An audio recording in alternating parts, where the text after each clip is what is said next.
One quiet evening after her duties were complete, Obinna changed into a simple village dress. Gone was the royal garb. Instead, she wore a plain cloth, her hair falling loosely over her shoulders. For the first time in her life, she felt invisible in the best way possible. She left the palace grounds under the cover of night, wandering through the village streets, her heart pounding with both excitement and liberation. During one of these excursions, she found herself at the bustling village market. There, her attention was drawn to a young man skillfully carving wooden figures with precision and elegance. He seemed fully absorbed in his work, his gaze sharp and his hands moving with practiced ease. The villagers around him admired his work, and she couldn't help but join in, feeling an immediate sense of admiration for his craft. When he looked up and saw her watching, he smiled, his eyes warm and inviting. "Are you admiring the work or just curious about the wood shavings?" he asked, his tone light. Caught off guard, Obinna blushed slightly. "Both, I suppose," she replied with a shy smile. "Your skill is impressive." The man introduced himself as Chike, a woodcarver with a gentle smile and an easy charm. He exuded confidence and had a way of making her feel like she was the only person in the world when he spoke to her. For Obinna, who had always been surrounded by the formalities and isolation of palace life, Chike seemed like a breath of fresh air. He was warm, friendly, and she found herself drawn to him immediately, charmed by his quick wit and thoughtful nature. They met several times after that, and with each meeting, Obinna's admiration for Chike deepened. She saw him as the ideal companion, someone who was honest, hardworking, and grounded. In her eyes, Chike was perfect, a stark contrast to the people she was used to dealing with in the palace. She trusted him completely, never once questioning his intentions or wondering if he might be anything other than the kind-hearted man she saw before her. Every time she slipped away to meet Chike, Obinna felt more alive. She listened eagerly as he told her stories about village life, laughing with him and feeling a freedom she had never known. In her naivety, she believed wholeheartedly in the goodness she saw in him, never suspecting that Chike might have hidden motives or that there could be layers to him she hadn't seen. In her mind, he was kind and pure, and she felt safe in his presence. One evening, they sat by the riverbank, watching the stars reflecting on the water's surface. Chike spoke of his dreams, sharing his wish to one day open a larger workshop where he could teach others the art of carving. Obinna listened, her heart swelling with admiration for his ambition and passion. The simplicity of his life and dreams fascinated her, drawing her closer to him. Over the following weeks, Obinna's visits to the village became a regular occurrence. She looked forward to each meeting, cherishing every conversation and every smile they shared. She never once doubted his sincerity. To her, Chike was everything she had dreamed of in a friend, and perhaps something more. She found herself developing deep feelings for him, captivated by his charm and trusting nature. But as her feelings grew, so did her guilt. She knew she wasn't being entirely honest with him, that she was hiding a major part of her identity.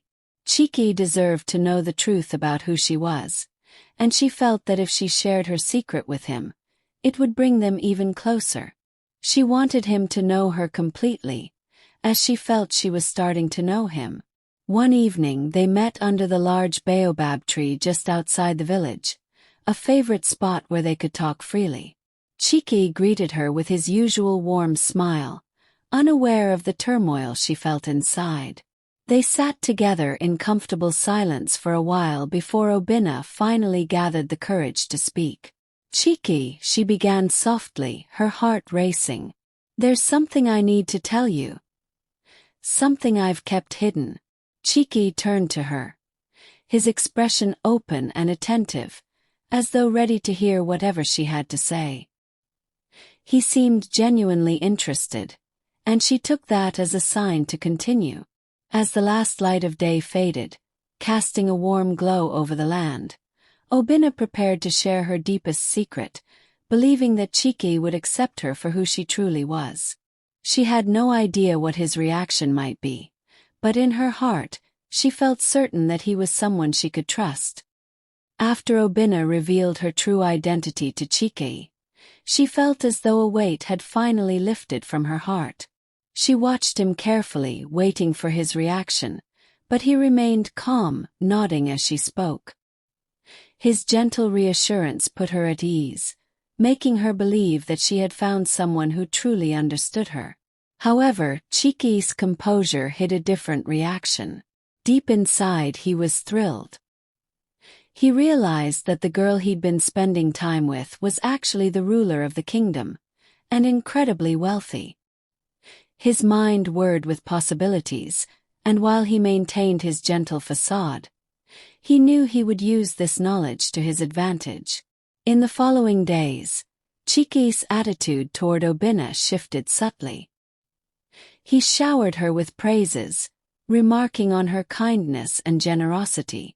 Slowly, he began to ask her for small favors, things she didn't mind granting at first. One day, while they sat by the riverbank, Chike smiled warmly at her. "Obinna, I've always admired the palace workers' fine robes. Would you bring me a small piece of that fabric? Just as a keepsake. Something to remind me of you." Obinna thought nothing of it. She saw no harm in giving him a small gift, and soon, a length of fine silk arrived at his modest workshop. Chike accepted it with exaggerated gratitude, thanking her over and over, making her feel appreciated. But this was only the beginning of his requests. Days later, Chike approached her again. This time he had a slightly larger request. "My shop could use a few repairs, Obinna," he said. "The roof leaks during the rains, and I can't work as effectively as I'd like. If you could help." Touched by his plight, Obinna agreed once again. She arranged for craftsmen to fix the roof, wanting to support him. His shop was soon in perfect condition, and Chike continued to thank her, his words laced with compliments and admiration. But inside, he saw this as confirmation that she could be persuaded to give him whatever he wanted. Chike's requests only grew more frequent. Over time, he asked for funds to expand his workshop, claiming he needed better tools and more space to keep up with his growing business. Oblivious to his true intentions, Obinna granted his requests, believing she was simply helping a friend. It didn't take long for Chike's demands to become more audacious. He began requesting rare and expensive materials, insisting they were necessary for his work. At first, Obinna hesitated, but his words were always so convincing, and his admiration for her seemed so genuine. She told herself she was simply supporting him in his pursuit of his dreams. One evening, however, Chike crossed a line. They were talking quietly by his workshop when he looked at her with a serious expression. "Obinna," he began, "I've been thinking. I've worked hard my whole life, but I have little to show for it.